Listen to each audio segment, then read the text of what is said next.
the overriding paranoia that exists in the screenplay, I think, is something that all of us experience to some degree every day.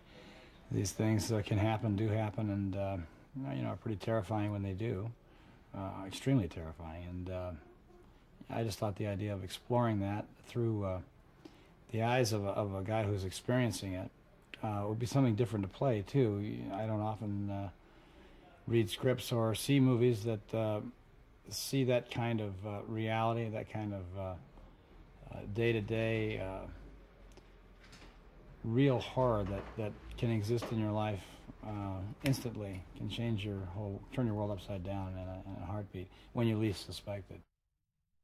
By the end of the movie, I think he realizes he has, if anything, experienced something that has taught him to not spend his life dying, but to try to get past his fear of the world and experience life from a day-to-day, moment-to-moment sense of at least trying to live some of it.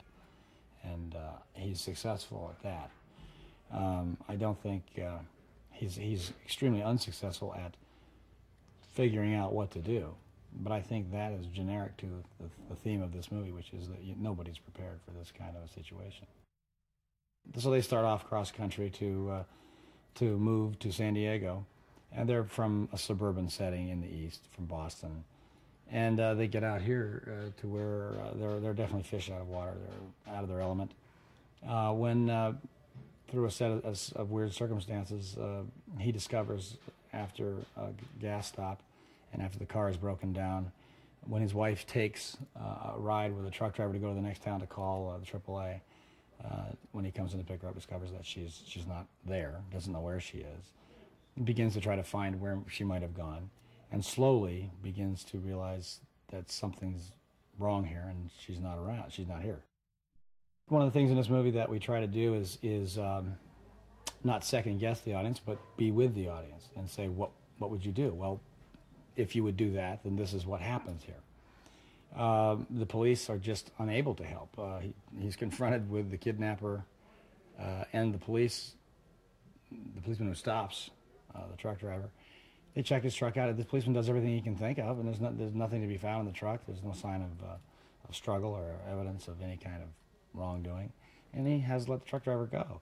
As he says to my character, I've got the information. If we need him in the future, we can get a hold of him. There's really not much else to do. He comes into the police station and fills out a missing persons form and sees on the wall the myriad of posters of people who have, over the years, children, teenagers, women and men who have just disappeared without a trace. They decide to move to California. And at one of the stops, they meet this guy, and they're going through the desert, and she still can't get through to him. She keeps trying, doesn't happen. And the car breaks down. And they get out not knowing what they're going to do.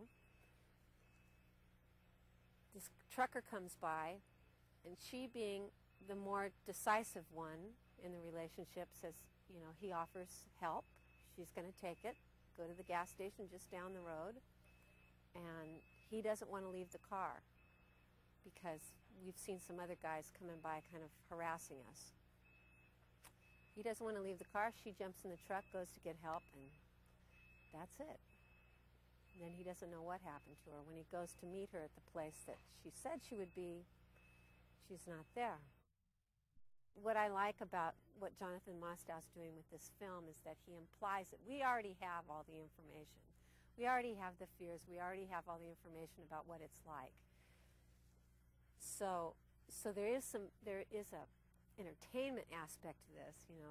We get to play out in our imagination what we could do, what we would fantasize doing in a situation like this, what Kurt's character decides to do, and what Amy ultimately becomes a different person through this situation. It's not just that there are people like this and that's okay. Once they've violated her family and herself, that's it for her as well. The key for me to this movie is, and it was true when I wrote it, and it's true in the making of it, is I just always try to plug myself in, as I'm a fairly reasonable person, and how would I behave as a reasonable person in this circumstance. One very unique thing about the United States is that it's a Western developed country, but it's got huge areas of undeveloped land that are, you can go for 100 miles and there's not a house, there's nobody, and it's very desolate, and a lot of tourists who come here, who come to this part of the country, they're amazed. I mean, there are in fact organized tours of tourists from a lot of European countries who come here and they rent big convertibles and they just drive around completely in awe of like how far away everything is from everything else. So I think that's something of an appeal. It's an alien environment, if you will. But I think that's what movies are supposed to do. I think it's supposed to take you to a place you've never been before. This is sort of the classic Hitchcockian suspense element of the film, where you have Kurt's character who is a victim, but in fact, in the eyes of everybody else, is a suspect. And he's suspected for having some sort of illegal activity related possibly to the disappearance of his wife. He's a suspect in the shooting of a cop. He's, you know, he looks ridiculous. He's been through sort of physical hell, so his hair is all screwed up and he's got blood on him and his shirt's torn and he just looks like a sort of seedy character.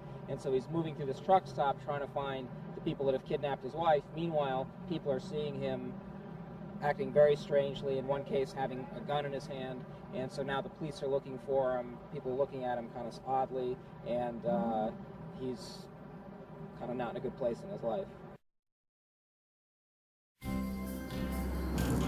This is crazy. Look at this. If you win this mail-in contest, you can choose between $90,000 or 90,000 donuts. What the hell? What did you do? Hang on, I can't steer. Can you believe this?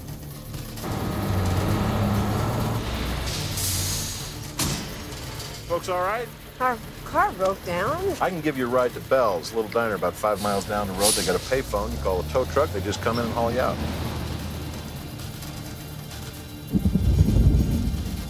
Excuse me. I was supposed to meet my wife here. She's dark-haired, about 5'5". Doesn't ring a bell.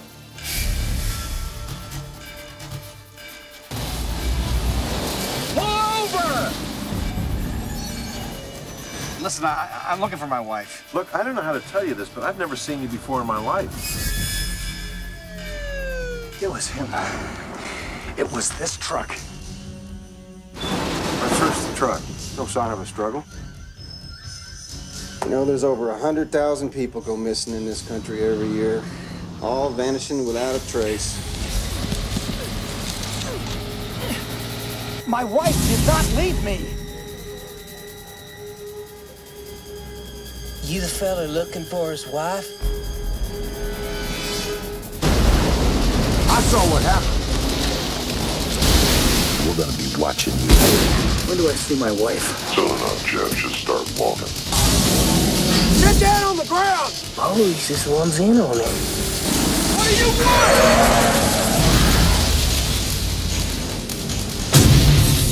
You better pray she's alive.